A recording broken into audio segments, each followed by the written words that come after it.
Alors, bonjour à tous. Nous sommes très heureux avec David de vous accueillir pour ce nouveau café spécifique compte de campagne, suite à l'actualité brûlante que nous vivons depuis maintenant une quinzaine de jours. On a estimé que c'était important de vous renseigner sur ce qu'étaient les comptes de campagne. Alors, on va passer au sommaire de cette heure qu'on va passer ensemble. Donc, on va faire une petite introduction pour vous rappeler l'importance des comptes de campagne et le rôle des experts comptables dans cette mission. On passera ensuite une bonne partie sur les bonnes pratiques pour la gestion des comptes de campagne. On vous apportera des conseils et des points de vigilance avec l'identification des pièges courants et des erreurs fréquentes. Et nous avons prévu effectivement une session de questions-réponses à l'issue de cette présentation. Donc, on fera en sorte de passer une vingtaine de minutes ensemble à répondre à vos questions. Donc, n'hésitez pas, comme Louis vous l'a rappelé, à poser vos questions dans le chat et on fera en sorte d'y répondre au maximum. Alors, on va passer donc à l'introduction et au contexte légal. Donc, l'importance des comptes de campagne, c'est quoi? C'est que aujourd'hui, les comptes de campagne permettent de vérifier en fait que les candidats respectent les plafonds de dépenses et les règles de financement. Ça permet de garantir une confiance du public dans le processus électoral et surtout d'assurer la transparence et l'équité au niveau des élections. Les experts comptables jouent évidemment un rôle crucial dans la gestion de ces comptes, puisque c'est par une de nos missions que nous allons procéder à la vérification et à la certification des comptes. Nous allons voir tout à l'heure qu'il va falloir que l'on vérifie que les documents comptables sont tenus rigoureusement, que les plafonds de dépenses ne sont pas dépassés et que toutes les dépenses et les recettes sont bien engagées dans le cadre de la campagne. Au niveau du contexte, donc au niveau du calendrier, comme vous le savez, les votes démarrent dans 3 jours, dimanche 30 juin pour le premier tour. Le second tour aura lieu le 7 juillet. Et une spécificité concernant nos amis outre-marins, puisque les premiers tours et deuxième tours se dérouleront le 29 juin et le 6 juillet. Comment ça va se passer? Donc, les candidats doivent être élus à la majorité des voix dans une circonscription. Si jamais pas de majorité au premier tour, le second tour est organisé pour ceux qui ont au moins obtenu 12,5% des voix. Bien faire attention au niveau des délais pour déposer les candidatures. Les candidats avaient entre le 12 juin et le 16 juin pour se déclarer en préfecture.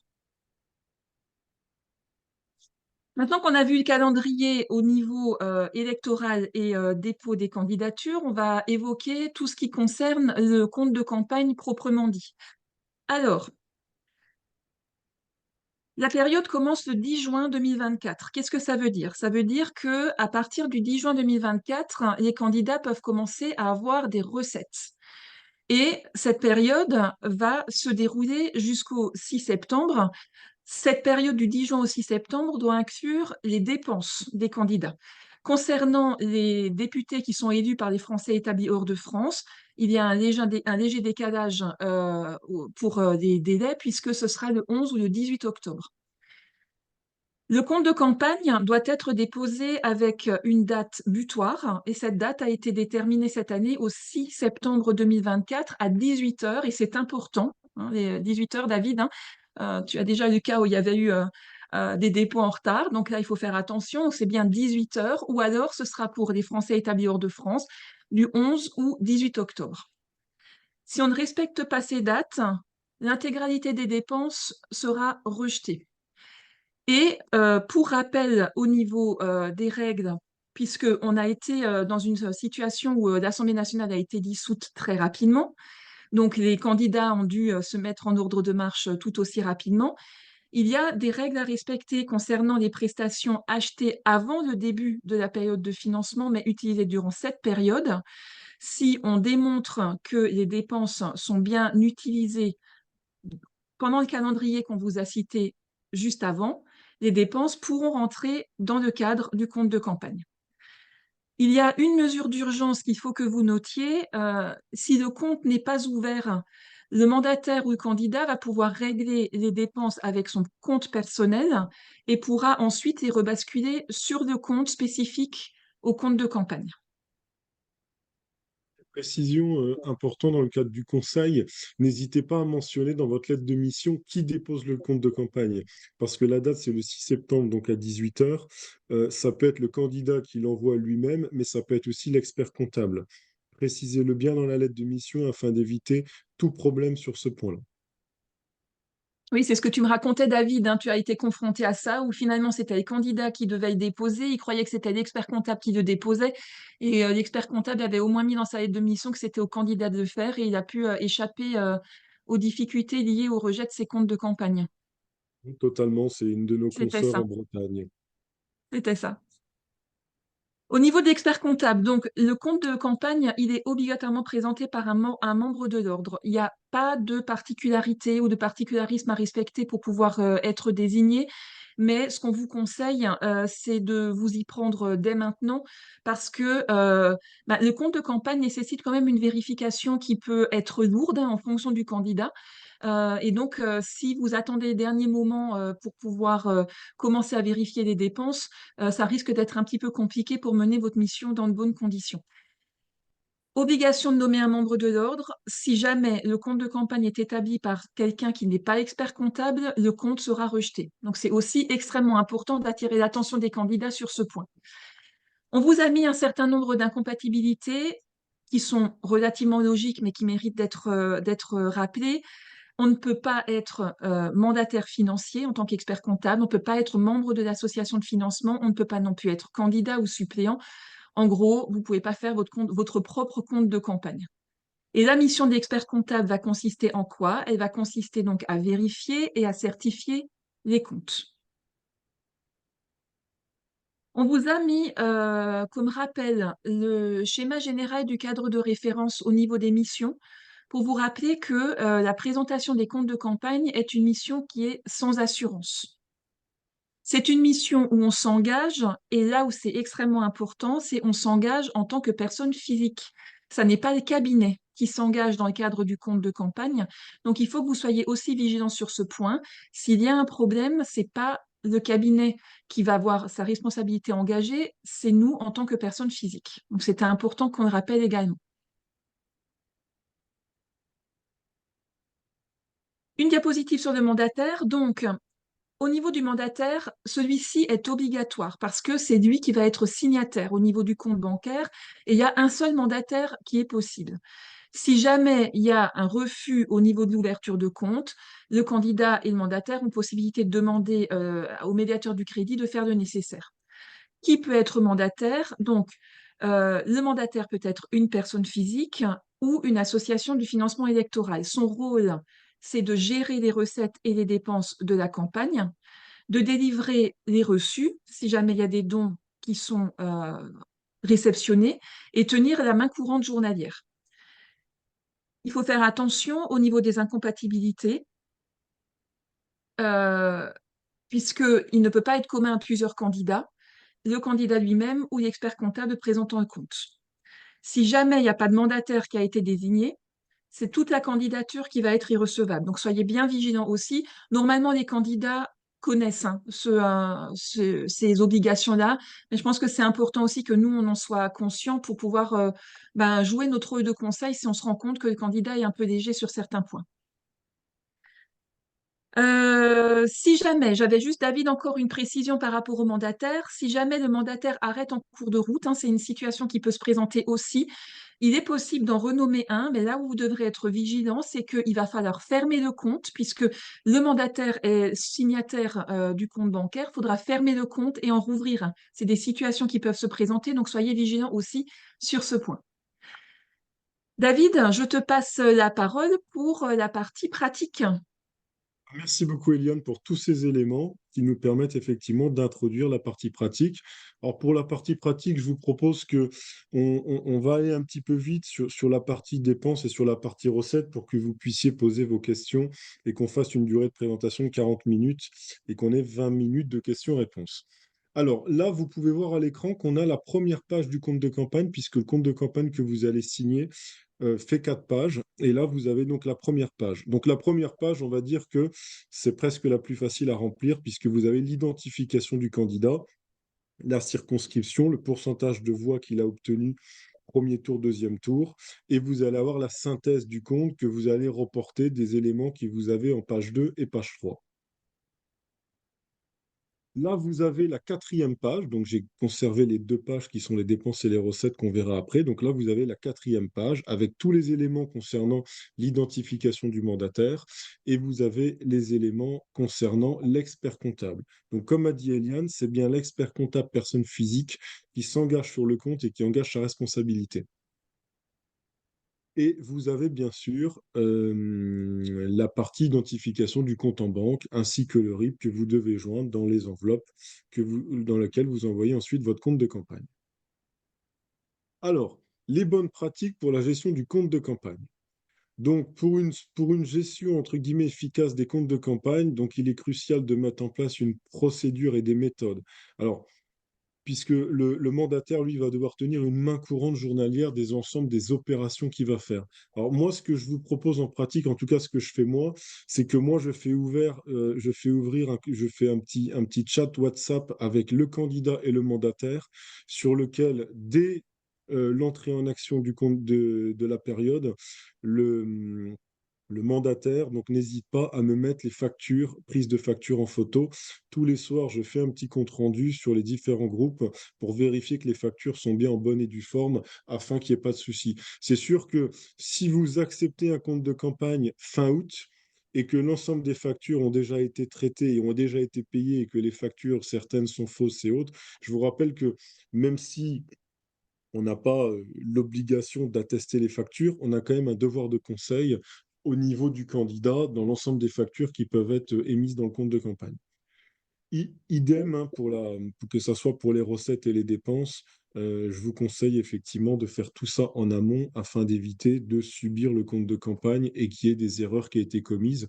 Malheureusement, vous pouvez aussi avoir des candidats ou des mandataires, c'est leur premier compte, ils ne sont pas au courant de tout et des erreurs peuvent être commises.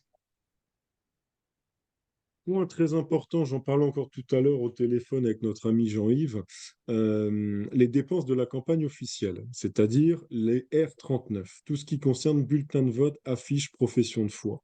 Là, il y a un sujet donc depuis cette année qui avait été tranché. Aujourd'hui, c'est le mandataire, c'est-à-dire que cette dépense doit passer par le mandataire ou doit passer par le compte de campagne. Donc, si ça passe, entre guillemets, si vous faites la subrogation, il n'y a pas de sujet, c'est-à-dire que c'est la préfecture qui va rembourser automatiquement ces dépenses. Donc, ces dépenses ne sont pas à mettre dans le compte de campagne. Par contre, le fait que la dépense doit passer par le compte de campagne si c'est le compte de campagne qui paye le R39, c'est possible. Mais par contre, attention, vous ne devez pas mentionner cette dépense dans le compte de campagne. C'est hyper important. Et si le candidat a fait l'avance des frais pour payer le R39, il faut le déduire du montant de l'apport du candidat, qui ne doit pas non plus apparaître dans le compte de campagne. Donc attention. Et c'est le mandataire qui sera remboursé de la partie R39. On est bien d'accord qu'à la fin du compte de campagne, la préfecture rembourse le candidat. Par contre, la partie dépenses de campagne officielle R39, c'est le mandataire qui est remboursé et non le candidat. Et ensuite, le mandataire remboursera le candidat. Donc, les comptes de campagne, remboursement par l'État pour les candidats ayant obtenu au moins 5% des suffrages exprimés. Hein, et vous n'avez pas besoin de faire un compte de campagne s'il y a moins de 1%, alors on verra après. Remboursement des dépenses. Donc, les montants sont fixés par la CNCCFP. Les conditions, c'est l'obtention d'au moins 5% des suffrages, approbation du compte de campagne par la CNCCFP, parce que c'est sûr que si le compte de campagne est rejeté, vous n'êtes pas remboursé. Les modalités de calcul, donc vous avez un montant des dépenses arrêtées par la commission et le montant maximal, il est égal à 47,5% du plafond des dépenses électorales. C'est l'article L52-11-1. Plafonnement des dépenses. Donc le plafond des dépenses électorales, il est calculé en fait en fonction de la population de la circonscription. Conséquence du dépassement. remboursement des montants excédant le plafond, les dépenses effectuées par le mandataire, les candidats, les partis politiques ou les tiers, et les conséquences du dépassement, c'est que le candidat peut avoir une sanction administrative pécuniaire égale au montant du dépassement, mais pire, il peut devenir inéligible. Et l'obligation se fait au niveau du Trésor public. Alors, comment est calculé le plafond des dépenses électorales?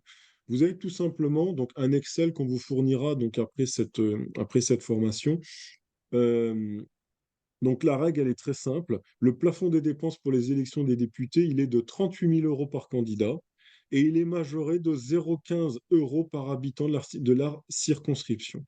Et vous avez l'article 52-11 donc, qui précise aussi par rapport au décret qui avait été rendu que le montant du plafond des dépenses électorales est multiplié par 1,26, donc c'est le décret que je vous ai mis en haut à droite. Ça veut dire que si vous prenez par exemple la première circonscription au niveau de l'Ain. Donc, vous allez faire 38 000 plus la population, c'est-à-dire 123 589 fois 0,15 et vous multipliez le tout par 1,26. Ça va être le plafond des dépenses électorales. Et le montant de remboursement forfaitaire va être le plafond de la dépense électorale multiplié par 47,5%. Donc attention à bien spécifier ces montants-là avec votre candidat, parce que si le candidat dépasse, il peut devenir inéligible. Et effectivement, vous êtes en train de signer un compte de campagne, du coup, qui n'est pas bon. Donc, les pièges courants à éviter dans la gestion du compte de campagne, c'est effectivement le dépassement du plafond des dépenses. Hein, ça, on le voit, enfin, ça arrive, je ne veux pas dire que ça arrive régulièrement tous les jours, mais ça arrive encore. L'absence de justificatif, hein, je vous rappelle que ça soit aussi bien pour les dépenses et les recettes, vous allez avoir l'obligation de fournir l'ensemble des justificatifs avec le compte de campagne. Et vous avez une procédure spécifique pour les dons, notamment les dons des personnes physiques. Et vous avez des dons de personnes morales à intention qui sont interdits. Donc ça, c'est des règles spécifiques. On y reviendra après. Il est également important de se méfier des dépenses non électorales qui pourraient être incluses par erreur. On en parlait tout à l'heure, ça peut être le cas des R39.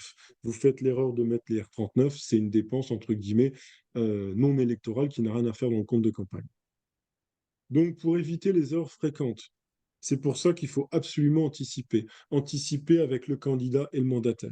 Hein, concrètement, vous ne pouvez pas, si vous prenez un compte de campagne à la dernière minute, je vous assure que ça va être très très compliqué. À moins que les éléments ont été très bien faits par le candidat et par le mandataire. Parce que vous avez tout un tas de justificatifs et tout un tas d'éléments que vous devez communiquer avec le compte de campagne. Donc, s'assurer que toutes les transactions sont enregistrées immédiatement sur la main courante du mandataire, conserver tous les justificatifs des dépenses et des recettes.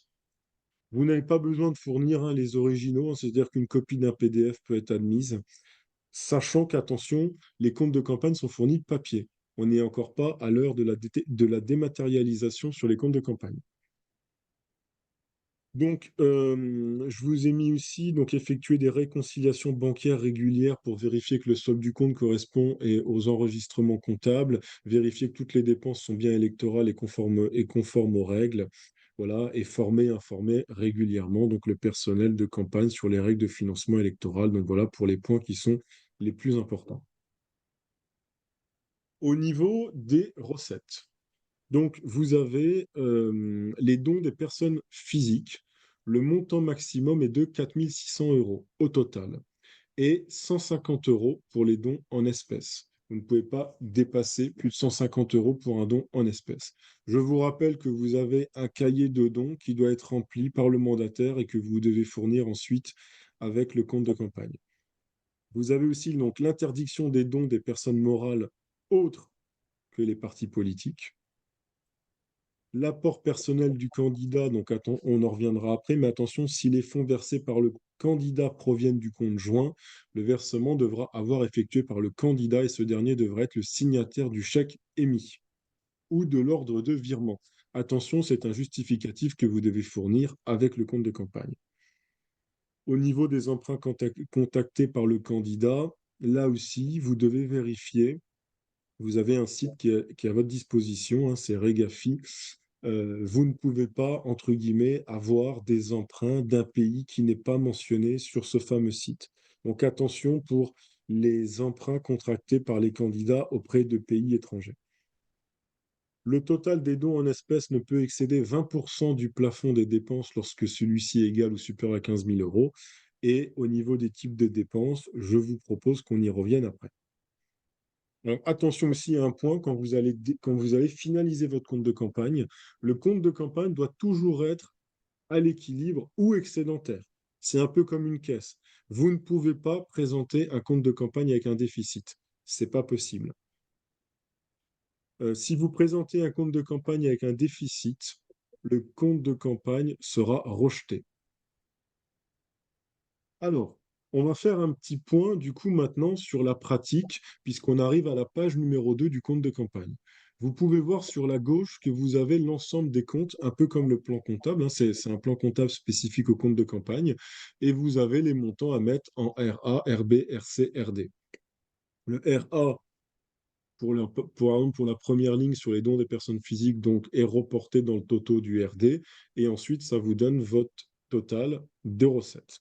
Alors, qu'est-ce qu'on trouve sur la partie pratique? Pour la ligne 70-10, donc 7010, on retrouve les dons. Au niveau des dons, vous avez donc un don est un financement consenti à titre définitif et sans contrepartie. Donc les dons, bien sûr, ne seront pas remboursés, hein.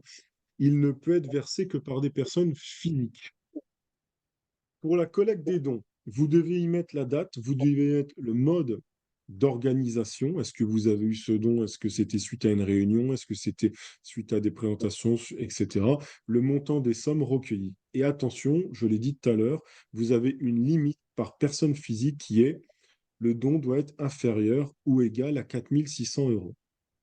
Les dons en espèces, donc, doit être inférieur à 20% du total du plafond des dépenses autorisées dans la circonscription, où le plafond des dépenses ou égal est supérieur à 15 000 euros. Et chèque, virement, prélèvement, CB, etc. obligatoire pour les dons supérieurs à 150 euros. Ça, c'est pour la première ligne. Attention, je l'ai dit aussi, vous avez interdiction de dons de personnes morales, à l'exception des partis politiques. Les dons aussi en espèces, hein, supérieurs à 150 euros. Les aides d'un État étranger sont interdits et les dons d'une personne morale de droit étranger sont aussi interdits. Attention, ces éléments-là entraînent le rejet du compte de campagne. Sur la deuxième ligne, la 7021, qui sont les versements personnels des candidats. Donc les apports peuvent être versés par le candidat. Bien sûr, hein, c'est une avance remboursable. L'origine des fonds doit être justifiée. Donc attention, vous devez mettre la copie des chèques ou copie des virements, hein, avec le compte de campagne. Par contre, ces sommes ne sont pas des dons et n'ouvrent pas le droit à un reçu don ni à la déduction fiscale. Attention à bien prendre ça en considération. Le versement doit intervenir avant la date limite de dépôt du compte de campagne. Hein, ça, c'est aussi important. Vous devez respecter les délais et vous devez respecter les dates qu'Eliane vous a présentées tout à l'heure. Idem, si vous ne respectez pas ces dates, vous avez un compte qui sera rejeté. Ensuite, vous avez la troisième ligne, qui est la ligne emprunt bancaire des candidats. Pour cette partie-là, donc, le candidat peut souscrire, donc bien sûr le mandataire, hein, avec le candidat, peut souscrire auprès d'un établissement financier ayant son siège social dans l'espace économique européen. Je vous ai remis le site, il faut bien vérifier. Il peut aussi souscrire un emprunt auprès d'un parti politique et d'une personne physique en respectant les durées, les taux applicables, etc. Et bien sûr, l'emprunt doit faire l'objet d'un remboursement et le candidat doit adresser chaque année à la commission un état de remboursement des prêts contractés. Ça, c'est obligatoire. Vous avez ensuite la ligne 70, ouais, 70,5, on passe, puisque après c'est versement, etc. Donc on passe à la ligne 70,50, donc 7050, concours en nature fourni par le candidat. Donc ça, on y reviendra après, mais c'est tout ce que le candidat va bénéficier qui ne fait pas une entrée ou une sortie de trésorerie. On en parlera après comme un usage de biens personnels du candidat ou des choses comme ça. Et vous avez pour finir les produits divers. Donc les produits divers, ça peut être des objets publicitaires de campagne, ça peut être des produits de manifestations et ça peut être aussi ça peut être certaines choses où si vous réalisez un banquet et que vous avez des recettes, etc., vous allez les mettre sur cette partie-là. Le report, le report donc ensuite de la colonne RD va vous donner le toto de l'ensemble des recettes que vous avez effectivement sur votre compte de campagne. À l'ensemble de ces recettes, vous allez devoir fournir, donc dans les fameuses enveloppes A et B que vous fournissez avec le compte de campagne, photocopie des chèques et bordereaux de remise en banque. C'est pour ça que je vous disais tout à l'heure, bien anticiper votre compte de campagne avec le candidat et le mandataire. Parce que si vous commencez à travailler sur le compte de campagne fin août ou début septembre, tous ces éléments-là, vous ne les aurez pas et vous allez souffrir pour les récupérer. Donc, photocopie des chèques et bordereaux de remise en banque. Donc, vous demandez au mandataire qu'il prenne tout en photo à chaque fois qu'il fait quelque chose. Justificatif des versements qu'il fait par virement, prélèvement ou carte bancaire, etc. Bien sûr, bien remplir l'alias de Rossudon qui est à fournir, la liste des donateurs et des collectes, la liste des contributions définitives des formations politiques, les éléments de calcul de l'apport personnel, etc. Tout ça est à fournir avec l'ensemble des recettes. Alors maintenant qu'on a vu les recettes en détail, je vous propose, hop, qu'on passe à la partie des dépenses. Alors, les dépenses d'un compte de campagne, déjà, vous avez une définition qui est très claire. Vous avez 4 critères d'appréciation d'une dépense d'un compte de campagne. Dans un premier temps, c'est l'objet. Donc, l'objet, elle a été redéfinie par la jurisprudence, encore par un arrêt du Conseil d'État il n'y a pas très longtemps. Les dépenses électorales sont celles dont la finalité est l'obtention des suffrages des électeurs. Donc ça, c'est le premier point. C'est entre guillemets l'objet. Donc la finalité, c'est toujours l'obtention des lecteurs. Ensuite, vous avez la date. Donc la dépense est engagée dans la période de financement autorisée. Hein. C'est réglementé. C'est pas, on ne fait pas des dépenses quand on le souhaite ou à des dates qu'on ne respecte pas. Le lieu, c'est bien sûr les dépenses dans la circonscription. Alors, vous ne faites pas avoir, hein, parce que ça, c'est aussi des choses qui arrivent souvent. On a de plus en plus de candidats qui sont candidats dans des circonscriptions qui ne sont pas les leurs ou qui n'habitent pas dans cette circonscription. Donc, vous prenez par exemple un candidat qui est de Paris et qui est par exemple candidat dans une circonscription du Grand Est.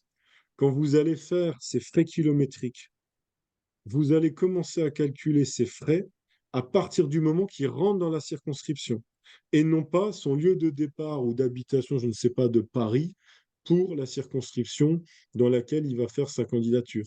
Donc toutes les dépenses électorales, c'est uniquement dans la circonscription. Attention, ça on le voit souvent, c'est des erreurs qui sont commises et ça peut entraîner effectivement des rejets ou des refus de remboursement du compte. Hein. Et bien sûr, les dépenses sont faites directement au profit du candidat et c'est le mandataire qui s'occupe de toute cette partie-là. Hein. Donc ça, c'est la partie dépenses. On l'a vu aussi, vous avez un plafonnement de dépenses à respecter qu'on vous enverra. Donc c'est le fameux tableur Excel avec l'ensemble des circonscriptions.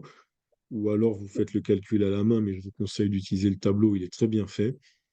Et une fois que tout ça est respecté, on y va pour la partie dépenses. Donc pour la partie dépenses, je vous propose qu'on fasse comme je l'avais fait pour les recettes, qu'on passe effectivement d'onglet en onglet avec les différents comptes du plan comptable. Donc la première partie, c'est le 6051 matériel. Bon, matériel, il n'y a rien de bien, il n'y a rien de bien particulier.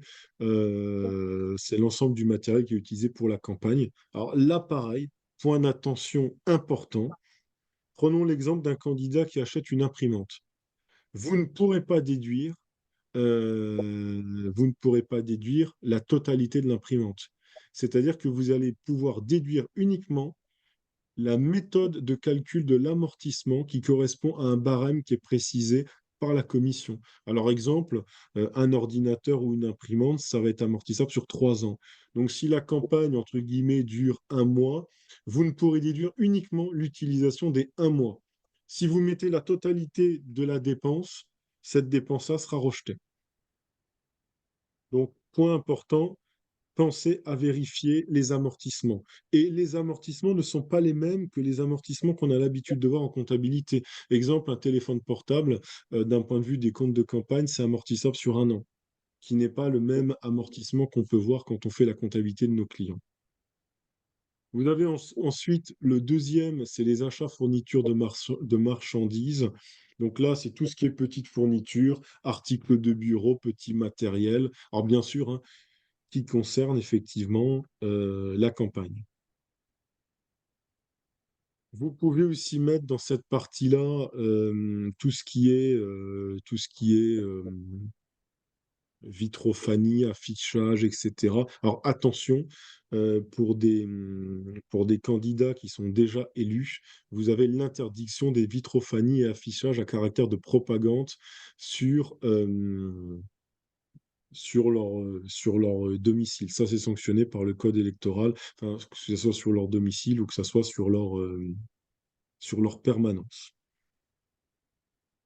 Autre point important, si votre candidat n'utilise pas de local, c'est-à-dire qu'il utilise sa résidence principale, par exemple, ça va être un concours en nature. Donc là, c'est quelque chose que vous allez calculer et que vous allez mettre sur la ligne DC.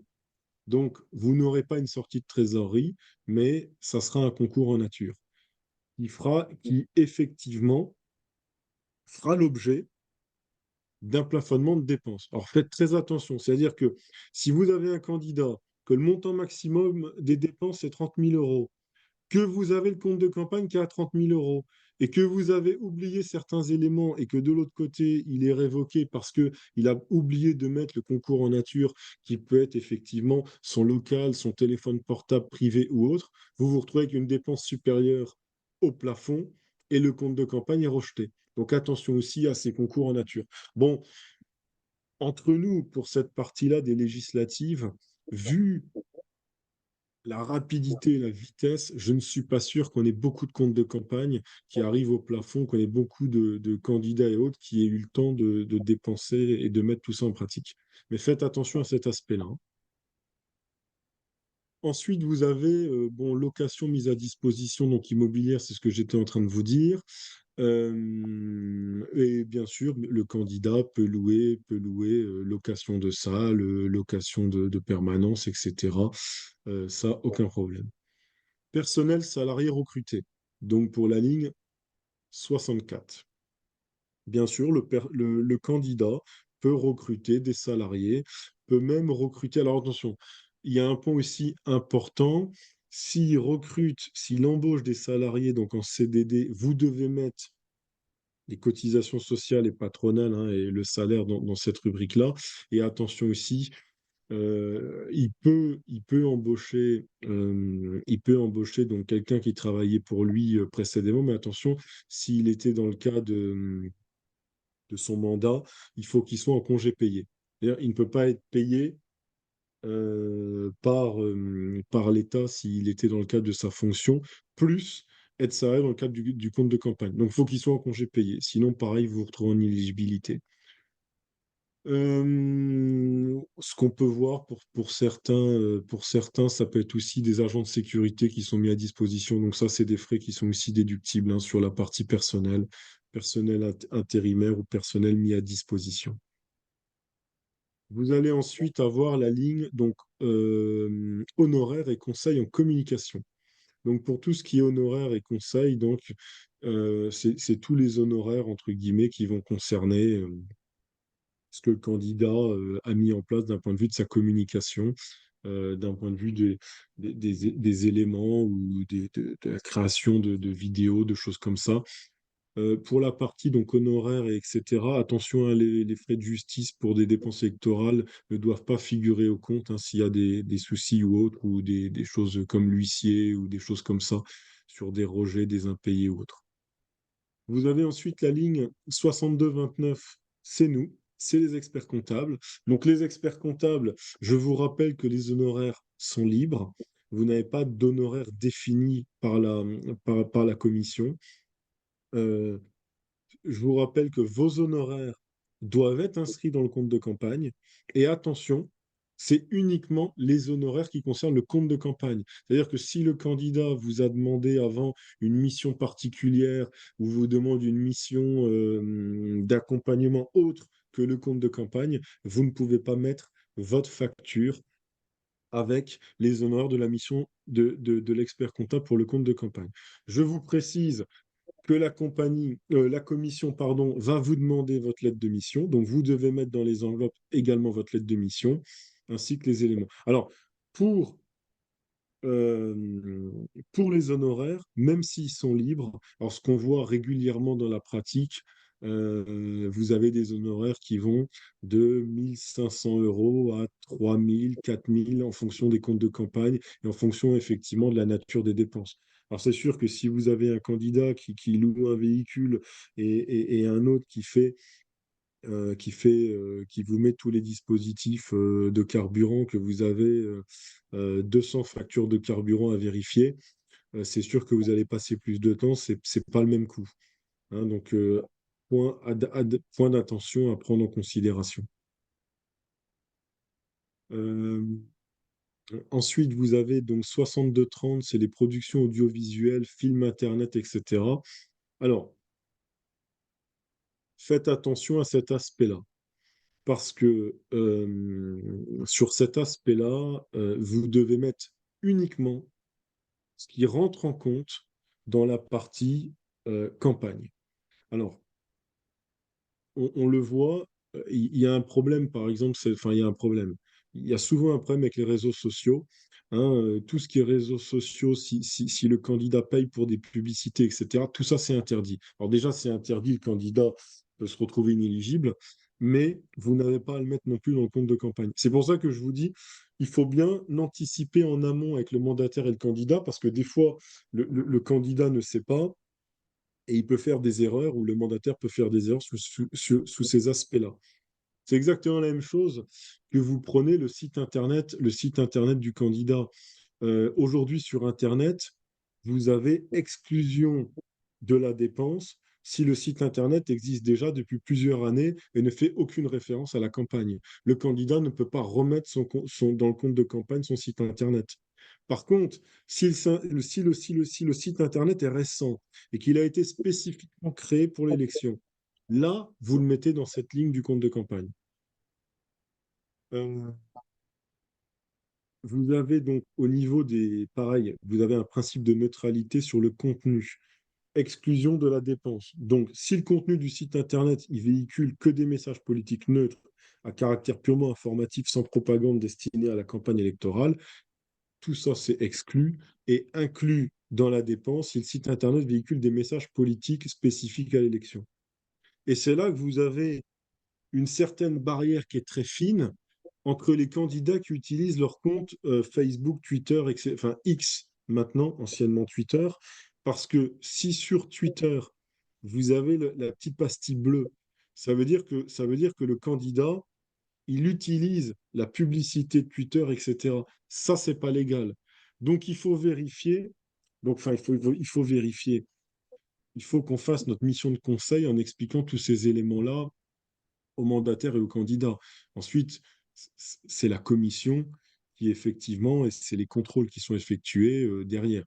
Mais il faut faire très attention à l'utilisation des réseaux sociaux. Pour vous faire relativement simple, on peut dire que l'utilisation gratuite des réseaux sociaux est autorisée. Par contre, l'utilisation payante sur les cadres de propagande et sur des messages qu'on l'a dit tout à l'heure, qui peut être fait avec X quand vous utilisez la pastille bleue et que ça fait de la pub et que vous passez en première ligne des pages d'actualité des gens, là, on est effectivement dans l'illégalité. Et je vous rappelle donc que la publicité sur les réseaux sociaux est interdite. Alors, ensuite, vous avez la partie 62-37, publication, impression hors dépenses de campagne officielle R39. Donc, on en parlait tout à l'heure. Le R39, hein, je reprécise, aujourd'hui, le R39 doit être payé par le mandataire. Ou alors, il y a subrogation et c'est directement payé par par la préfecture à l'imprimeur. Hein, mais c'est plus comme c'était avant le candidat qui paye lui-même le R39. Et effectivement, la personne qui sera remboursée, c'est le mandataire et non pas le candidat. Donc, toutes les autres publications, hormis le R39, que ça soit des affiches, que ça soit toutes ces choses-là, doivent être mises dans la ligne 62-37, publication d'impression. Or, bien sûr, le R39, qui n'a pas à apparaître sur le compte de campagne. Précisez bien à votre candidat et au mandataire, quand vous allez envoyer le compte de campagne avec les enveloppes, vous devez mettre toutes les affiches. Même si l'affiche, elle fait 3 mètres par 4 mètres, elle doit être dans l'enveloppe. Bon. Tout ça, c'est... Voilà, donc il faut effectivement conserver la copie de toutes les affiches, pas uniquement la facture. Facture plus copie des affiches et les mettre dans le compte de campagne. Vous avez qui est exactement la même chose. Je vous prends l'exemple. Moi, je vois beaucoup dans les comptes que je fais des candidats qui achètent des stylos, qui achètent certaines choses pour offrir. Vous devez vérifier sur la facture que c'est bien précisé, achat de stylos, avec les mentions mentionnées sur la facture. Parce que si le candidat achète des stylos qui ne sont pas à son nom ou à son effigie, c'est rejeté, ça n'a rien à faire dans le compte de campagne. Par contre, si le candidat achète des stylos, qui son nom est mentionné dessus, etc., là, c'est possible. Pour justifier la dépense sur le compte, vous allez mettre la facture. C'est très important que la facture précise les mentions qui ont été mises, par exemple, sur le stylo. Et vous mettez dans votre compte de campagne un stylo pour prouver et justifier ce qui a été effectivement mis. Ensuite, vous avez donc enquête et sondage, oui, bon, ça c'est la même chose. La partie transport et déplacement. Alors, transport et déplacement. Je l'ai dit tout à l'heure, mais je le redis, uniquement les éléments, et je vois qu'il faut que je me dépêche parce qu'il est déjà 45, uniquement les éléments qui concernent la circonscription. Tout ce qui est hors circonscription, ça n'a rien à faire dans le compte de campagne. Et vous pouvez avoir une voiture qui est louée ou vous pouvez avoir une voiture qui est utilisée avec remboursement de frais kilométriques, etc. Idem, carte grise, etc. etc. Vous avez, je vais aller un petit peu vite pour qu'on ait le temps de vous répondre. Ensuite, réunion publique, frais de réception, ça concerne effectivement les électeurs. Vous ne pouvez pas mettre des frais de réception pour le candidat seul ou avec ses co-listeurs. C'est uniquement pour inviter effectivement des personnes, mais pas pour son équipe de campagne. Sinon, ça c'est rejeté. Téléphone et communication, s'il utilise son téléphone, donc privé, vous mettez en concours en nature, frais divers et frais financiers, ça vous donne le total. Et je passe ensuite sur les décisions et sanctions de la CNCCFP. Donc, procédure contradictoire avant toute décision, c'est-à-dire que vous allez recevoir un courrier, et depuis 4-5 ans, j'ai l'impression qu'on reçoit des courriers quasiment automatiques, puisqu'il y a toujours quelque chose à mentionner. En tout cas, moi, sur tous ceux que je fais, je reçois des courriers. Type de décision, ou c'est une approbation simple, ou c'est une approbation après réformation, ou c'est un rejet tout simplement du compte de campagne. Et bien sûr, les sanctions, c'est l'inéligibilité du candidat, donc attention à cet aspect-là, et des sanctions financières qui en découlent. Compte de campagne, obligation de dépôt pour tous les candidats, sauf ceux ayant obtenu moins de 1% des suffrages, sans don, parce que s'il y a des dons, vous devez effectivement le déposer. Forme, dépôt papier, pas de dématérialisation. Maintenant, vous pouvez très bien signer le compte de campagne avec Je signe expert en signature électronique et l'imprimer. Et vous avez 2 enveloppes à fournir. L'enveloppe A qui va être le formulaire du compte de campagne et les pièces justificatives des dépenses. Et dans l'enveloppe B, tout ce qui est annexe du compte de campagne, les pièces justificatives, les recettes, les liasses, les reçus-dons, etc. Et je vous conseille d'en mettre plus que plutôt que d'en mettre pas assez. Et tout ça doit être envoyé, donc c'est le 9e ou 10e vendredi, donc Eliane vous a mis la date tout à l'heure, à la commission. Ça peut être aussi déposé. Moi, j'ai des candidats qui vont les déposer et la CNCCFP leur met le tampon et on a la preuve. Faites très attention dans la lettre de mission, hein, à bien préciser qui le dépose. Et faites attention surtout, ça c'est pour nos amis parisiens, je crois que les bureaux de poste sont ouverts jusqu'à 20 heures. Il y en a souvent qui se font avoir. Et après, vous courez à Paris de 18 heures à 20 heures dans tout Paris pour trouver une poste. Faites très attention. Moi, de toute façon, moi, je vous déconseille fortement de déposer le compte de campagne le dernier jour. Moi, personnellement, je me laisse toujours 2 semaines d'anticipation. C'est pour ça que vous devez faire le point en amont avec le candidat. Alors, je vous propose tout de suite qu'on passe aux questions-réponses. Merci Eliane, David. Ouais, merci, c'était relativement complet. Alors on a quelques c'était questions, il y en a intense. surtout des observations de notre confrère Jean-Yves Kennedec, je crois que tu as eu en ligne, Oui, que j'avais en voilà, ligne qui tout nous à l'heure a, avec qui tout on a au long du partagé. diaporama, nous a apporté quelques précisions que je vais faire partager aussi. Donc, au niveau des comptes de moins de 1% de suffrage sans don, il précise que ça ne nécessite pas l'intervention d'un expert comptable. Du coup, si tu n'as pas obligation de déposer des comptes de campagne, tu fais pas appel non plus à un expert comptable, vraisemblablement. Totalement, c'est vrai. Voilà. Ensuite, on a une question de David qui nous demande, il est pressenti pour certifier des comptes du parti devant être déposés auprès de la CNCCFP avant le 30 juin.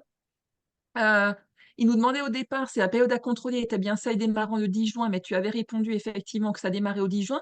Par contre, il se demande, il comprend pas bien quelle est cette demande liée à la date du 30 juin. Est-ce qu'il y a une formalité spécifique à faire avant cette date? Alors, faudra peut-être effectivement qu'il nous contacte en direct parce que là, la certification qu'il doit faire pour le parti, moi j'en fais aussi, c'est par rapport à une mission de commissaire aux comptes, de certification. Et effectivement, cette année, la certification doit être envoyée avant le 30 juin et doit être envoyée par mail à la commission. Je pense que c'est ça qu'il veut dire, mais j'ai pas, Peut-être plus simple qu'ils se mettent en rapport ouais, directement qui, avec toi?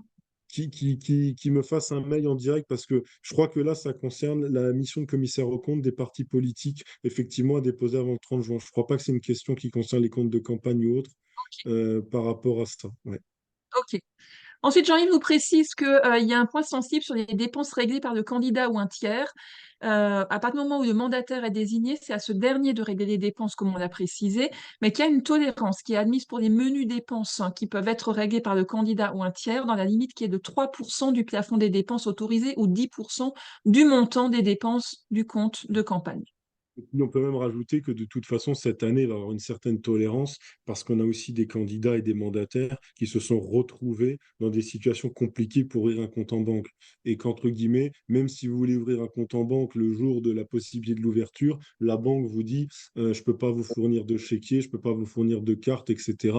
Donc, tous ceux qui ont commencé à payer des dépenses ou que le mandataire les a payées, etc., dites-leur bien de conserver tous les justificatifs et d'apporter tous les justificatifs et tous ces éléments-là pour pouvoir mettre ensuite dans le compte de campagne et prouver aussi la difficulté que vous avez rencontrée à ouvrir le compte en banque. On a une question demandant si l'expert comptable doit obligatoirement être installé dans la circonscription du candidat. Non, tu peux être expert comptable dans n'importe quelle circonscription et faire des comptes de campagne dans toute la France. Ok. D'ailleurs, il y a certains candidats, alors ils se connaissent ou je sais pas quoi, des fois ils souhaitent que ça soit pas le même expert comptable de la ville pour pas que des dépenses. Mais après, on leur rappelle toujours que l'expert comptable est tenu au secret professionnel et qu'on est sur une mission normée, que c'est avec des règles spécifiques. Mais certains candidats, effectivement, préfèrent des fois prendre des experts comptables d'autres régions pour éviter qu'il y ait conflit d'intérêts entre deux candidats. Mais Ce qui peut se dans comprendre. la, qui peut se comprendre, mais quand tu fais ton boulot correctement avec le secret professionnel, en principe, il peut rien arriver. Mais après, ça m'est déjà arrivé, moi, au cabinet. Malheureusement, les deux viennent me voir et ils se croisent au même moment dans les escaliers, un qui descendait, l'autre qui montait alors qu'ils n'avaient pas pris rendez-vous. Ils venaient juste déposer des éléments. Voilà, c'est comme ça. David nous demande s'il y a un usage en matière d'honoraires. Tu avais répondu, il n'y a pas d'usage en Oui, fait, hein. alors, il n'y a Les pas honoraires sont d'usage. libres, hein. Ouais, les honoraires sont libres. Maintenant, ce qui se voit dans la pratique, on est sur des honoraires à peu près entre 1500 et 3500 euros. Alors, c'est en fonction de quoi? C'est en fonction du temps passé, c'est en fonction c'est en fonction du plafond de dépenses. C'est-à-dire, si tu as un compte de campagne avec 100 000 euros de dépenses, tu factures pas la même chose qu'un compte de campagne avec 10 000 euros de dépenses. Moi, l'année dernière, bah, il y a pas longtemps, là, c'était pour les sénatoriales, j'avais, je sais plus, 150 tickets de carburant à vérifier. Alors, faut bien vérifier. Si la voiture, c'est du gasoil, il faut que tu vérifies que les 150 tickets, c'est 150 tickets de gasoil et qu'il n'y ait pas une erreur, qu'en ait un, c'est pas du samplon et autres. Donc, c'est sûr que tout ça va prendre beaucoup plus de temps. Donc, effectivement, il faut agir en fonction du temps passé et en fonction du volume du compte. Entre deux factures et 200 factures, c'est sûr, c'est pas la même chose. Ouais, il faut quand même réussir à évaluer ça bien en amont, parce que comme tu vas faire une lettre de mission, une fois que les honoraires sont figés, ils sont figés, hein.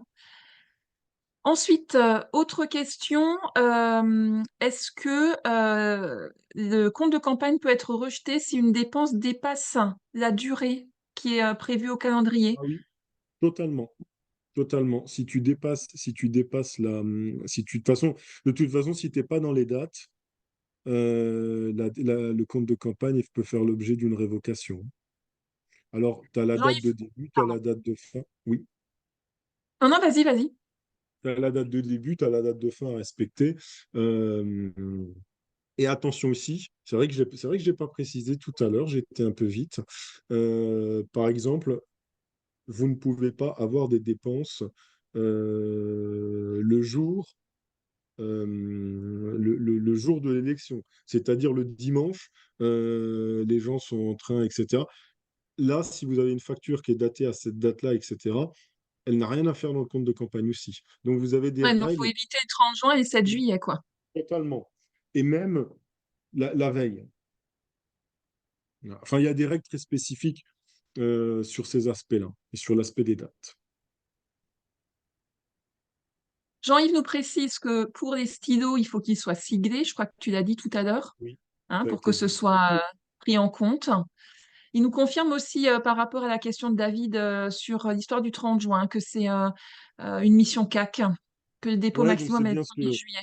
C'est bon, ça. c'est bien ce que j'avais pressenti. Donc, c'est dans le cadre de Ah. ton obligation et de commissaire au compte. Donc, en gros, tu dois être commissaire au compte pour un parti politique à fournir avant le 30 juin. Et cette année, c'est pas sur le site comme d'habitude. Tu peux l'envoyer par mail. Si tu as besoin, parce que moi, j'en envoie aussi plusieurs, si tu as besoin, tu me fais un mail et je t'envoie l'adresse de là où il faut les envoyer par mail. Sébastien nous demande qui c'est qui renseigne en page numéro 1 des comptes de campagne le pourcentage des suffrages obtenus. Est-ce que c'est l'expert comptable par information dans la presse ou c'est le mandataire financier? Alors, moi, sur tous mes comptes de campagne, je le fais avec le mandataire. Et Jean-Yves on vérifie sur le site de la préfecture. Jean-Yves nous précise deux choses. L'ouverture du compte bancaire par le mandataire est une obligation, même s'il n'y a aucune recette ni aucune dépense. Oui, toujours. Et Oui, la bien deuxième préciser chose, qu'attention, le candidat ne peut pas ouvrir le compte en banque, hein. Le candidat n'a pas le droit d'ouvrir le compte en banque. C'est uniquement c'est le ce mandataire. c'est ce qu'on a dit tout à l'heure, ouais. Et puis, il nous indique aussi, petite chose pratique, pour vérifier les virements que le candidat fait sur le compte de campagne. David, je pense que tu lui demandes de te fournir un justificatif, par exemple, de départ de son compte perso. Tu demandes la copie des Totalement. comptes bancaires perso. Totalement. C'est ça. Ouais. Et s'il est marié ou s'il a un conjoint et qu'il est marié en communauté, bien préciser que c'est lui et non pas madame. Ou Au niveau des inversement. dépenses R39, elles sont payées par le mandataire, mais avec quel compte bancaire? Est-ce qu'il faut transmettre les factures à la préfecture et selon quelle procédure? Oui, donc ça, alors ça par contre, c'est pas l'expert comptable ni le candidat, enfin c'est le mandataire qui s'en occupe. Donc c'est-à-dire que le mandataire, le mandataire et le candidat vont dans une imprimerie pour les dépenses R39, les font imprimer et il y a deux possibilités. Ou ils demandent à ce que ça soit subrogé.